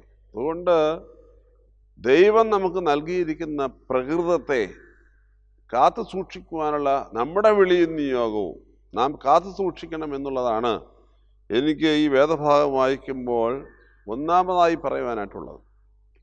മറ്റൊരു പ്രധാനപ്പെട്ട കാര്യം, ഇവിടെ ഉപയോഗിച്ചിരിക്കുന്ന ഒരു പദമുണ്ട്. അതാണ് എനിക്ക് രണ്ടാമത് പറയാനായിട്ടുള്ളത്. പ്രകൃതം കഴിയുമ്പോൾ ആ പ്രകൃതത്തിന് കാരണമായി അല്ലെങ്കിൽ ആ പ്രകൃതത്തിൻ്റെ വർണ്ണനയായിട്ട് ഉപയോഗിക്കുന്ന ഒരു പദമാണ്. നീ മനുഷ്യപുത്രന്മാരിൽ അതിസുന്ദരൻ എന്നാണ് പറഞ്ഞിരിക്കുന്നത്. അതുപോലെ തന്നെ സ്ത്രീയെക്കുറിച്ച് പറയുമ്പോൾ അന്തഃപുരത്തിലെ രാജകുമാരി ശോഭ പരിപൂർണയാകുന്നു എന്നാണ് പറഞ്ഞിരിക്കുന്നത്. നീ മനുഷ്യപുത്രന്മാരിൽ അതിസുന്ദരൻ. സ്ത്രീയെക്കുറിച്ച് പറയുമ്പോൾ അന്തഃപുരത്തിലെ രാജകുമാരി ശോഭ പരിപൂർണയാകുന്നു. പിന്നെ വസ്ത്രത്തെക്കുറിച്ചൊക്കെ വർണ്ണിക്കുന്നത് കണ്ടു കഴിഞ്ഞാൽ എന്ത് മനോഹരമായിരിക്കുന്നു ഇല്ലേ. ഞാൻ സ്കൂളിൽ പഠിക്കുന്ന കാലത്ത് പഠിച്ച ഒരു കവിത ഓർക്കുന്നുണ്ട്. പക്ഷേ അതിൻ്റെ എല്ലാ വരികളും ഞാനങ്ങ് മറന്നുപോയി. എങ്കിൽ പോലും ചില സമയത്തൊക്കെ മൂളിപ്പാട്ടായിട്ട് മനസ്സിൽ കൊണ്ടുനടന്ന് പാടാറുള്ളൊരു പാട്ടാണ്. പ്രത്യേകിച്ച് കേരളീയ സ്ത്രീകളെ വർണ്ണിക്കുന്ന ഒരു പാട്ടാണ്. ഉടുരാജമുഖി മൃഗരാജകടി അന്നത്തമോക്കി കുയിലത്തവാക്കി ഗജരാജവിരാജകമന്ദഗതി കൊസവ കൊസവ കൊസവാധിപതി. അർത്ഥങ്ങൾ എന്താണെന്ന് ചോദിച്ചു കഴിഞ്ഞാൽ എനിക്ക് അത് ചിലപ്പോൾ ബുദ്ധിമുട്ടായിരിക്കും പറഞ്ഞു തരാനായിട്ട്. ഉടുരാജമുഖി മൃഗരാജകടി അന്നത്തമോക്കി കുയിലത്തവാക്കി ഗജരാജവിരാജകമന്ദഗതി കൊസവ കൊസവ കൊസവാധിപതി എന്ന് പാടി പഠിച്ചത് ഞാൻ ഓർക്കുന്നുണ്ട്. നക്ഷത്രങ്ങളുടെ രാജാവായ ചന്ദ്രനെ പോലെ മുഖമുള്ളവൾ, മൃഗങ്ങളുടെ നേതാവായ ഗജരാജൻ, ആനകളുടെ നിതംബം പോലെയുള്ള നിതംബമുള്ളവൾ, നല്ലതുപോലെ അരയന്നത്തെ പോലെ നടക്കുന്നവർ, കുയിലിനെ പോലെ പാടുന്നവൾ, ശബ്ദമുള്ളവൾ, അങ്ങനെ പല കാര്യങ്ങൾ ഒതുക്കി ഒരു വ്യക്തിത്വത്തിൽ നിറഞ്ഞു നിൽക്കുന്നതാണ് ഭാരതശ്രീ എന്ന് പാടിപ്പഠിച്ചത് ഞാൻ ഓർക്കുന്നുണ്ട്. വേദപുസ്തകത്തിൽ അതിൻ്റെ ഒരു മറുവശമാണ് എഴുതിയിരിക്കുന്നത്. അവളുടെ വസ്ത്രം പൊൻകസവ് കൊണ്ടുള്ളത്. അവളുടെ തോഴിമാരെ കൂടെ നടക്കുന്ന കന്യമാരെയും കാണുന്നുണ്ട്. അവൾ ശോഭ പരിപൂർണയാകുന്നു എന്നൊക്കെയുള്ള വർണ്ണനകൾ അങ്ങനെയാണല്ലോ രേഖപ്പെടുത്തിയിരിക്കുന്നത്. മനോഹാരിത, സൗന്ദര്യം, ശോഭ എന്നൊരു പദമുണ്ട്. ഓർത്തഡോക്സ് പാരമ്പര്യത്തിൽ ഞാനീ പറഞ്ഞ വാക്കുകൾക്ക് അതിപ്രാധാന്യമാണ് ഉള്ളത്. അത് പുരുഷനായാലും സ്ത്രീ ആയാലും. മനോഹാരിത, സൗന്ദര്യം, ശോഭ സുന്ദരം, സൗരഭ്യം, സുഗന്ധം, ഇങ്ങനെയുള്ള വാക്കുകൾ ധാരാളമാണ് നമ്മുടെ ആരാധനയിൽ ഉപയോഗിക്കുന്നത്. നാഥനെ വാഴ്ത്തുരുത്തമരെ പരിമളധൂപയുധം പാടാറുണ്ട് അല്ലേ? അടവീതരുക്കളിരിടയിൽ ഒരു നാരകമെന്ന വണ്ണം വിശുദ്ധരിൻ നടുവിൽ കാണുന്നേ അതിശ്രേഷ്ഠനമേശുവിനെ. പിന്നെ അങ്ങോട്ട് താഴോട്ട് പാടും, മാ സൗന്ദര്യ സമ്പൂർണനെ, ക്രിസ്തുവിനെ കുറിച്ച് പാടുന്നതാണ്. എൻ പ്രിയനെ പോൽ സുന്ദരനായ ആരെയും ഞാൻ ഉലകിൽ കാണുന്നില്ല, മേലാലും ഞാൻ കാണുകയില്ല. ഇങ്ങനെ ധാരാളം ഗാനങ്ങൾ അത് ആരാധനയുടെ ഉള്ളിലും ലിറ്റർജിക്ക് പുറത്തുമായി നാം ആലപിക്കുന്ന ഗാനങ്ങളിൽ ധാരാളം പ്രാവശ്യം ഉപയോഗിക്കാറുണ്ട്. നമ്മുടെ പ്രാർത്ഥന എപ്പോഴും നാം പറയും, ഈ സുഗന്ധധൂപത്തോടുകൂടി, ഈ പരിമളത്തോടുകൂടി നാം വർണ്ണിക്കുന്ന വർണ്ണനകളാണ്. ആരാധനയിൽ നിൽക്കുന്ന, വിശുദ്ധ കുർബാനയിൽ നിൽക്കുന്ന ഒരു വിശ്വാസിയോട് പരിശുദ്ധ മദ്ബഹായിൽ നിന്ന് ഇടയ്ക്കിടയ്ക്ക് വിളിച്ചു പറയും, സൗന്ദര്യത്തോടെ നിൽക്കണം. സ്തൗമൻ കാലോസ്, സ്തൗമൻ കാലോസ് ഇടയ്ക്കിടയ്ക്ക് വിളിച്ചു പറയുന്നൊരു പദമാണ്. നേരെ നിൽക്കണം, സൗന്ദര്യത്തോടെ നിൽക്കണം. സൗമൻ കാലോസ് എന്ന് പറഞ്ഞതിൻ്റെ അർത്ഥം നല്ലവണ്ണം നിൽക്കണമെന്ന് നാം ലിറ്ററലായിട്ട് പറയുന്നുവെങ്കിലും കാലോസ് എന്ന പദം കൊണ്ട് അർത്ഥമാക്കുന്നത് സൗന്ദര്യം കാത്തു സൂക്ഷിക്കുക എന്നാണ്. ദൈവം ഓരോ സൃഷ്ടിയെയും സൃഷ്ടിച്ചു കഴിഞ്ഞിട്ട് നല്ലതെന്ന് കണ്ടു എന്നൊരു വാക്ക് മലയാളത്തിൽ നിന്ന് ഉപയോഗിക്കുന്നുണ്ട്. അതിന് ഗ്രീക്ക് ലാംഗ്വേജിൽ കൊടുത്തിരിക്കുന്ന പദം കാലോസ് എന്നാണ്. ഷാഫീറോ സുറിയാനി അതാണ്. കാലോസ് എന്നതുകൊണ്ട് ഉദ്ദേശിക്കുന്നത് വെറുതെ ഒരു നല്ലതെന്ന് പറയുന്ന നമ്മൾ സാധാരണ പറയുന്ന പോലെ അല്ല. പിന്നെയോ സൃഷ്ട സൗന്ദര്യമാണത്. ദൈവം നമുക്ക് നൽകിയിരിക്കുന്ന ഒരു സൗന്ദര്യമുണ്ട്. അത് കറുപ്പും വെളുപ്പും, കറുപ്പിനകത്ത് പാലൊഴിച്ച കളറും അതൊന്നും പറയുന്നതിന് വേണ്ടിയല്ലത്. ഏത് കളറിൽ നാം സൃഷ്ടിക്കപ്പെട്ടാലും അത് ദൈവം തന്നിരിക്കുന്ന ഒരു സൗന്ദര്യമാണ്. ആ സൗന്ദര്യത്തെ നാം കാത്തു സൂക്ഷിക്കേണ്ട വലിയൊരു ഉത്തരവാദിത്വമാണ് നമുക്കുള്ളത്. അതിനും ഒരു സിനോണിമസ് ടേമാണ് വിശുദ്ധി. വിശുദ്ധി എന്ന പദം നാം ഇന്ന് ആരെ ഓർക്കുന്നതിന് വേണ്ടിയും ആരുടെ മധ്യസ്ഥ ലഭ്യം പ്രാപിക്കുന്നതിന് വേണ്ടിയും ഈ നോമ്പ് അനുഷ്ഠിക്കുന്നു, ഈ പെരുന്നാൾ ആഘോഷിക്കുന്നു. പരിശുദ്ധ കന്യമറിയാമ്മ നമ്മുടെ കർത്താവ് കഴിഞ്ഞാൽ നമ്മുടെ മുൻപാകെ ഒരു സുപ്രീം മോഡലാണ്, ഒരു സുപ്രീം എക്സാമ്പിളാണ്, ഒരു സൂപ്പർ മോഡലാണ്. ഞാൻ ഈ പറഞ്ഞ കാര്യത്തിൽ സൗന്ദര്യത്തിനും സൗന്ദര്യത്തിൻ്റെ പര്യായപദമായ വിശുദ്ധിക്കും മോഡലായി, യുണീക്ക് മോഡലായി കാണിക്കുവാൻ കഴിയുന്ന, യേശുക്രിസ്തു കഴിഞ്ഞാൽ പിന്നെ യുണീക്ക് മോഡലായി കാണിക്കുവാൻ കഴിയുന്ന ഒരാളാണ് പരിശുദ്ധ കന്യമറിയാമ്മ. നിർമ്മലതയുള്ള ആള്, മാലിന്യമില്ലാത്തവൾ എന്നെല്ലാം പദങ്ങളാണ് നാം പരിശുദ്ധ കന്യമറിയാമ്മയെ വിവരിക്കുവാനായി, ചിത്രീകരിക്കുവാനായി നാം ഉപയോഗിക്കുന്നത്. അമ്മയെ സംബോധന ചെയ്യുന്നത് നാം അങ്ങനെയല്ലേ? പരിശുദ്ധ അമ്മേ ഞങ്ങൾക്ക് വേണ്ടി അപേക്ഷിക്കണമെന്ന് പറയുന്നതിനകത്ത് തന്നെ എന്തോ ഒരു ഇൻറ്റിമസിയും വിശുദ്ധിയുടെ അടയാളവും സൗന്ദര്യത്തിൻ്റെ നിറവും ഒക്കെ നാം കാണുന്നുണ്ട്. ഇത് കർത്താവിനും കർത്താവിൻ്റെ അമ്മയ്ക്കും സൗന്ദര്യം കൊടുക്കുന്നതിന് വേണ്ടിയല്ല. അത് നമ്മൾ കൊടുക്കേണ്ട കാര്യമില്ല അവിടെ സൗന്ദര്യം. നാം എന്തിനിത് ചെയ്യുന്നു അതുപോലെ നമ്മുടെ ജീവിതത്തിൽ നാം സ്വീകരിച്ച് മുന്നോട്ട് കൊണ്ടുപോകുന്നതിന് വേണ്ടിയാണ്. അതാണ് പ്രധാനപ്പെട്ട കാര്യം. അവിടെയാണ് നാം നമ്മെ ശ്രദ്ധിക്കേണ്ടത്. നാം നല്ലവണ്ണം നിൽക്കണം എന്ന് പറഞ്ഞു കഴിഞ്ഞാൽ സൗമൻ കാലോസ് എന്ന പദം കേൾക്കുമ്പോൾ തീർച്ചയായും അവിടെ നാം ഒന്ന് ശരിയാകാനൊരു സമയമാണത്. വിശുദ്ധ ആരാധനയിൽ നാം നിൽക്കുമ്പോൾ സൗമൻ കാലോസ് എന്ന പദം കേൾക്കുമ്പോൾ ഞാൻ നേരെയാണോ നിൽക്കുന്നത് എന്ന ഒരു ചിന്ത നമ്മെ ഭരിക്കണം. അത് വളരെ പ്രധാനപ്പെട്ട കാര്യമാണ്. അങ്ങനെ ചിന്ത ഭരിക്കണം എന്നുള്ള ഓർമ്മപ്പെടുത്തലാണ് അതിൻ്റെ പ്രതിവാക്യമായി നാം കുരിയേലായുസ്സും ചൊല്ലുന്നത്. കർത്താവേ ഞങ്ങളോട് കരുണ ചെയ്യണമെന്ന് നാം ചൊല്ലുന്നത്.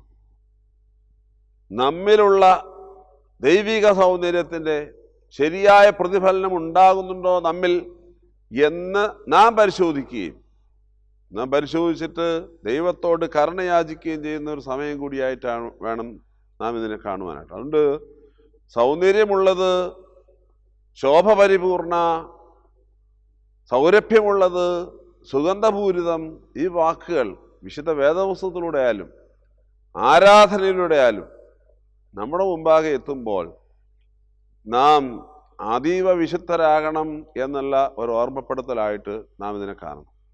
കറയില്ലാത്ത ആളുകളാകണം. ലോമോമോ എന്നൊരു പദമുണ്ട്. ആ പദം യേശുക്രിസ്തുവിന് ഉപയോഗിക്കുന്നൊരു പദമാണ് ലോമോമോ. ആ പദം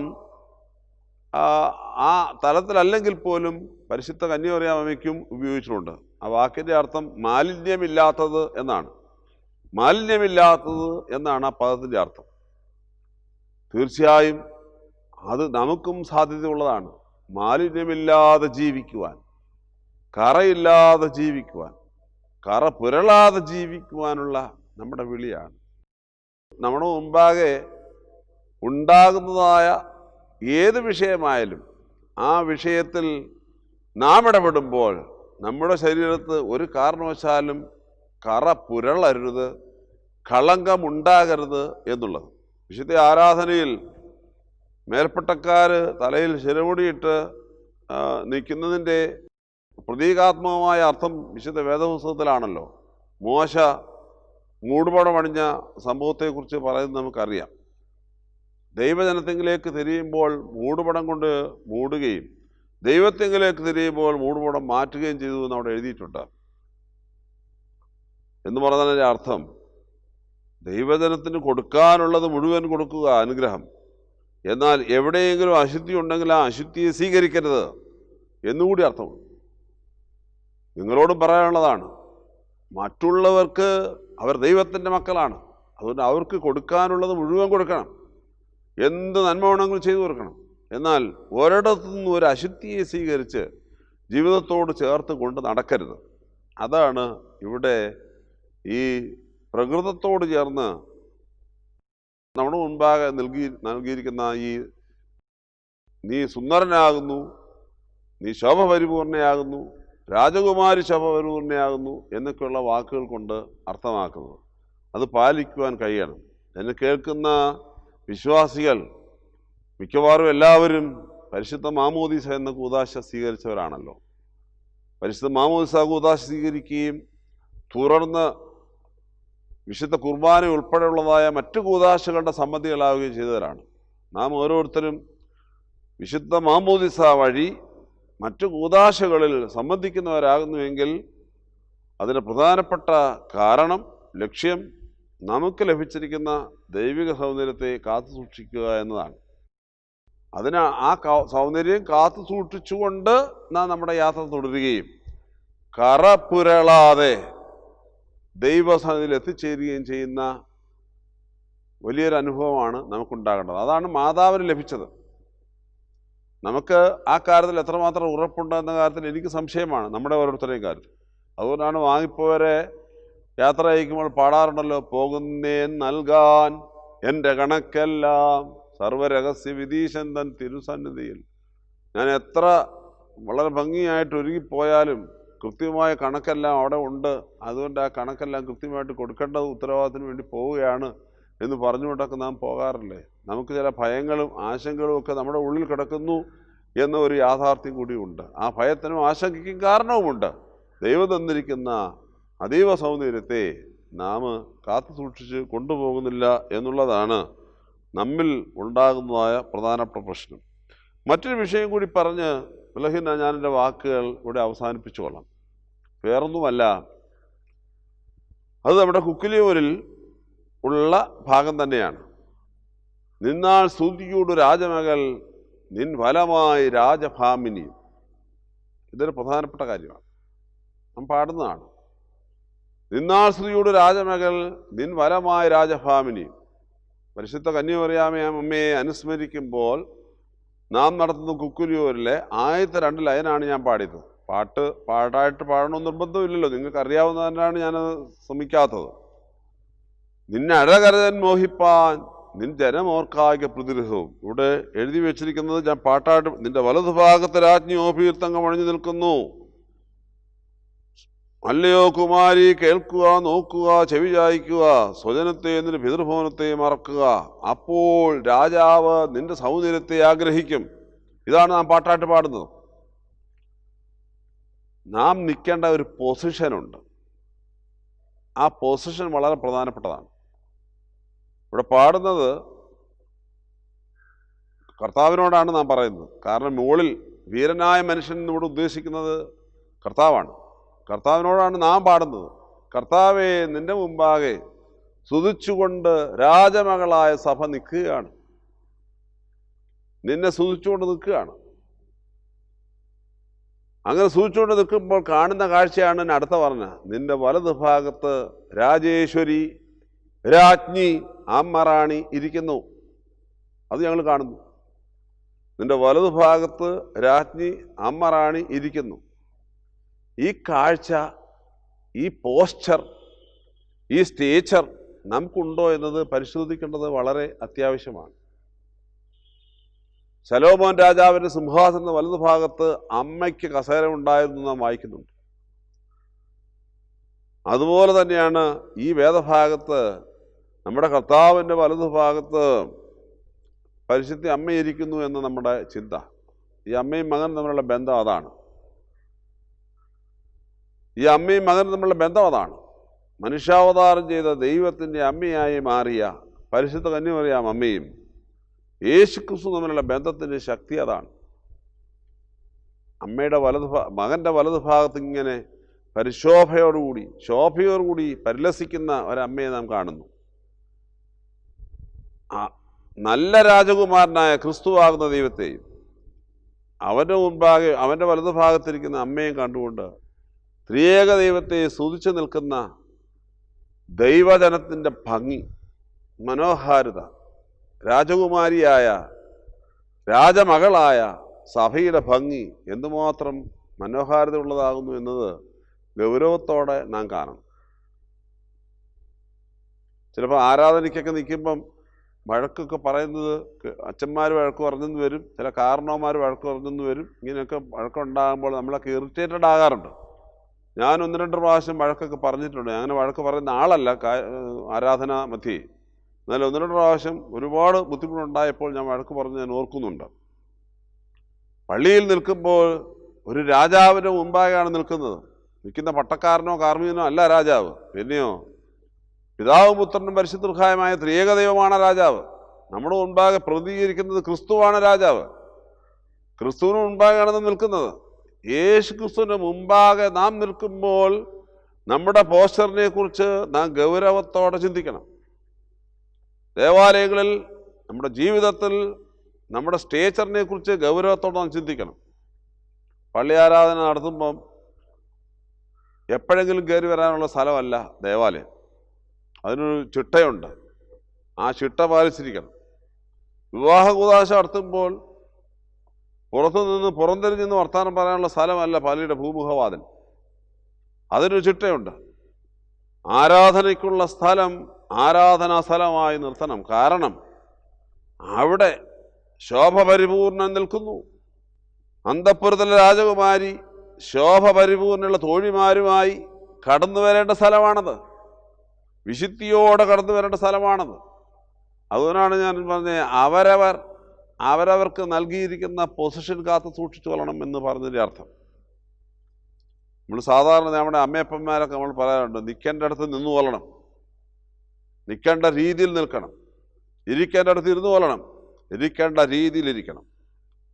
അതല്ലാതെ വേറെ രീതിയിൽ അങ്ങോട്ടും ഇങ്ങോട്ടും മാറിക്കഴിഞ്ഞാൽ, ഫ്ലക്ച്വേഷൻ ഉണ്ടായിക്കഴിഞ്ഞാൽ അതിൽ നിന്ന് ബുദ്ധിമുട്ടുകൾ ധാരാളം ഉണ്ടാകുമെന്ന് പിതാക്കന്മാർ നമ്മെ പഠിപ്പിച്ചിട്ടുണ്ട്.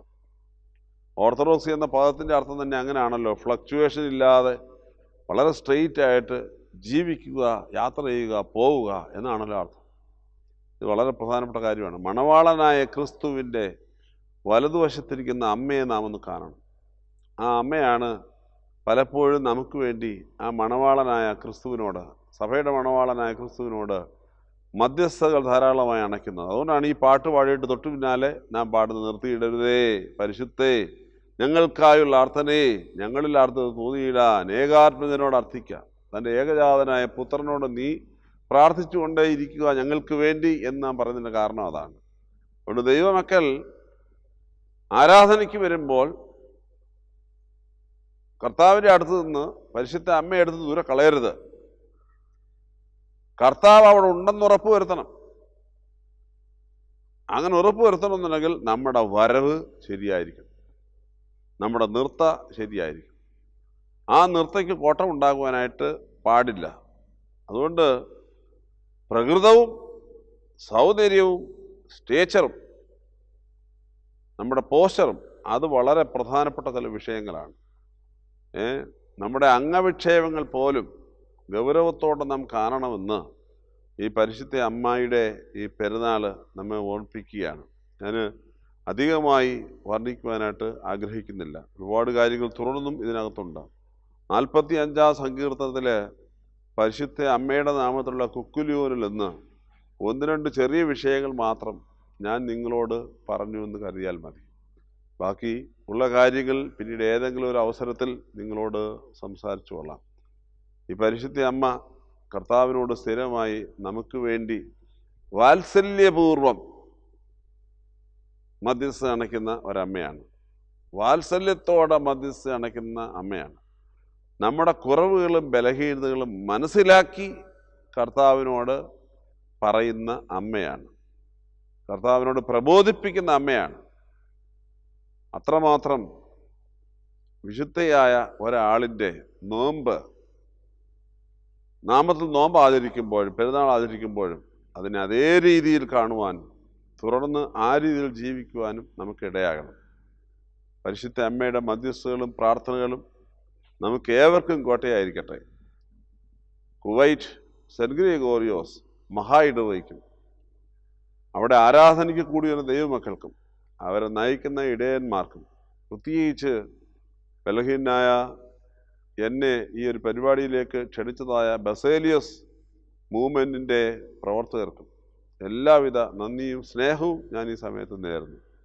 ദൈവം നമ്മെ ഏവരെയും വാഴ്ത്തി അനുഗ്രഹിക്കട്ടെ എന്ന് പ്രാർത്ഥിക്കുന്നു.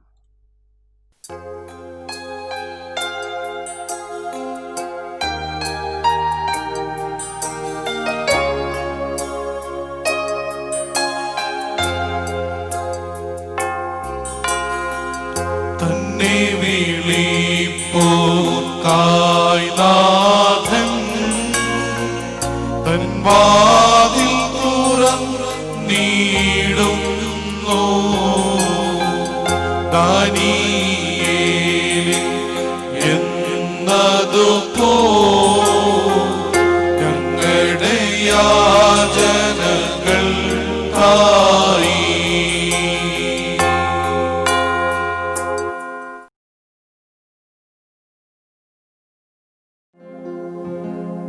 ബാർക്കുമോ. ത്രിയേക ദൈവമേ, നിന്റെ ആർദ്രതയാൽ ഞങ്ങളോട് കരുണ തോന്നണമേ. നിനക്ക് ഇഷ്ടമുള്ളവരായി ജീവിക്കുവാനും പ്രവർത്തിക്കുവാനും നിന്റെ ഹിതാനുവൃത്തികളായി ജീവിക്കുവാനും ഞങ്ങളെ ഒരുക്കണമേ. കർത്താവേ, ഞങ്ങളെ നിന്റെ പരിശുദ്ധന്മാരുടെ ജീവിതങ്ങൾക്ക് സദൃശരായി വളർത്തണമേ. പരിശുദ്ധാത്മ നിറവോടെ നിന്റെ സന്നിധിയിലായിരിക്കാനും സ്വർഗീയ കൃപകൾ പ്രാപിക്കുവാനും ഞങ്ങൾക്കിടയാകണമേ. പ്രത്യേകാൽ സഹദേന്മാരുടെ കിരീടവും സകല ശുദ്ധിമാന്മാരുടെയും ശുദ്ധിമതികളുടെയും രാജ്ഞിയും ദൈവത്തെ പ്രസവിച്ചവളുമായ കൃപ നിറഞ്ഞ മാതാവേ, നിന്റെ മധ്യസ്ഥതയിൽ അഭയപ്പെടുന്ന ഞങ്ങളോട് കരുണ കാണിക്കുവാൻ നിന്റെ ഏകജാതനോട് അപേക്ഷിക്കണമേ. അമ്മേ, നിന്റെ പ്രാർത്ഥനയാൽ ഞങ്ങളുടെ ദുഃഖങ്ങളെ നീക്കിക്കളയണമേ. അമ്മേ, നിന്റെ പ്രാർത്ഥനയാൽ ഞങ്ങളുടെ രോഗങ്ങൾ നീങ്ങിപ്പോകണമേ. പരിശുദ്ധ ദൈവമാതാവേ, സൗന്ദര്യങ്ങളുടെ ഉറവിടമായ അമ്മേ, നിന്റെ ഏകജാതൻ ഞങ്ങളോട് കരുണ കാണിക്കുവാൻ അപേക്ഷിക്കണമേ. കാനായിലെ കല്യാണത്തിന് അമ്മയുടെ മധ്യസ്ഥതയാൽ തമ്പുരാൻ പ്രവർത്തിച്ച അത്ഭുതങ്ങളും അനുഗ്രഹങ്ങളും ഞങ്ങളുടെ ജീവിതങ്ങൾക്കും പ്രദാനം ചെയ്യണമേ. ഞങ്ങളുടെ കുറവുകളെ നീക്കണമേ, ഞങ്ങളുടെ സങ്കടങ്ങളെ ദൂരീകരിക്കണമേ. ഞങ്ങളെ എല്ലാവരെയും സ്വർഗത്തിന്റെ കിളിവാതിൽ തുറന്ന് സമൃദ്ധമായി അനുഗ്രഹിക്കണമേ. കർത്താവേ, സ്വദേശത്തും വിദേശത്തുമായി ബാധിച്ചിരിക്കുന്ന ഈ മാറാ രോഗത്തിനു വേണ്ടി പരിശുദ്ധ അമ്മയുടെ മധ്യസ്ഥതയാൽ ഞങ്ങൾ പ്രാർത്ഥിക്കുന്നു. അമ്മേ, നിന്റെ മധ്യസ്ഥതയാൽ ഈ രോഗപീഠ ഞങ്ങളിൽ നിന്ന് മാഞ്ഞു പോകണമേ. ഞങ്ങളുടെ എല്ലാ രോഗികളും സുഖം പ്രാപിക്കണമേ. വൃദ്ധമാതാപിതാക്കൾ സംരക്ഷിക്കപ്പെടണമേ. കുടുംബസ്ഥർ സ്നേഹത്തിൽ നിറയണമേ. യുവതിയുവാക്കൾ പരിപാകതയുള്ളവരാകണമേ. പൈതങ്ങൾ വളർത്തപ്പെടണമേ. ഞങ്ങൾക്ക് വിശുദ്ധമായ ജീവിതങ്ങളെ പ്രദാനം ചെയ്യണമേ. അമ്മേ, നിന്റെ മധ്യസ്ഥതയാൽ വിദൂരങ്ങളിലായിരിക്കുന്നവരെ ജയമുള്ള സ്ലീബായാൽ മറക്കപ്പെടുവാൻ അപേക്ഷിക്കണമേ. ദൈവമായ കർത്താവേ, ഞങ്ങളോട് പ്രാർത്ഥന ആവശ്യപ്പെട്ടിരിക്കുന്ന സർവരെയും തൃക്കരങ്ങളിലേക്ക് സമർപ്പിക്കുന്നു. വിശുദ്ധന്മാരുടെയും ശുദ്ധിമതികളുടെയും മധ്യസ്ഥതയാൽ ഞങ്ങളെല്ലാവരും അനുഗ്രഹം പ്രാപിക്കണമേ. ഞങ്ങളുടെ വാങ്ങിപ്പോരിക്കുന്നവരെ ആശ്വസിപ്പിക്കണമേ. ഞങ്ങൾ എന്നാളും പിതാവിനും പുത്രനും പരിശുദ്ധ റൂഹായിക്കും സ്തുതിയും സ്തോത്രവും കരേറ്റുവാനായിട്ട് തന്നെ അതിപ്പോഴും എല്ലായ്പ്പോഴും എന്നും എന്നേക്കും തന്നെ. ആമേൻ.